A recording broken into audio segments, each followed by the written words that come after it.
Welcome back. In this tutorial, we will learn how to use the combination of match function with VLOOKUP to automate the column index number. If you have not watched the VLOOKUP exact match tutorial, then it would be better to watch that first. The tutorial link is in the video description below. As we discussed little in previous video, if we have large number of columns to use VLOOKUP, putting the column index number for each manually takes a lot of time. To overcome this problem, we are going to combine the match function with VLOOKUP.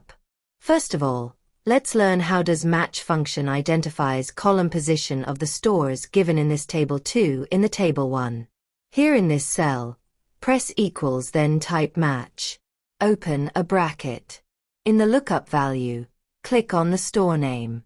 Give a comma. In the lookup array, select the column headers range of source table.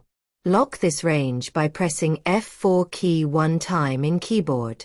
Then give a comma. In the match type, select exact match by double-clicking. Close the bracket and press enter. Now the result is given as 3. This is the column index number for store A. If you drag this formula to right, column position of each store will be given by match function. Now, if you combine this formula in column index number parameter of VLOOKUP, it will be automated. Now let's delete this and use the combined formula here. Press equals then type VLOOKUP. Open bracket. In the lookup value, click on the item name here in G5 cell. Lock the column G by pressing F4 key 3 times in the keyboard. Give a comma. In the table array, select the source data range.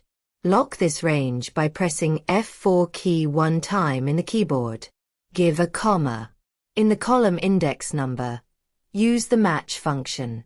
Type match. Open bracket. In lookup value, click on the store name. Then lock the row here by pressing F4 key 2 times. Give a comma. In the lookup array, select the column headers in source table. Lock the whole range by pressing F4 key 1 time. Give a comma. In the match type, select exact match by double-clicking. Give a closing bracket for match function. Then give a comma. In the range lookup of VLOOKUP, choose exact match by double-clicking. Now close a bracket for VLOOKUP and press enter. Result is given as 31. This is the sales of heater in store A. Now, use the fill handle to fill the formula to right and down for other stores and products. And the results are given for all. So, by combining the match, column index number is automated. Whatever the size of data, formula in one single cell can be applied to all columns and rows. So, this is how we use the combination of VLOOKUP and match to automate the column index number. This much for this video. Thank you for watching. Consider subscribing this channel if you have not. If this is useful, please give a thumbs up in this video. See you in next tutorial.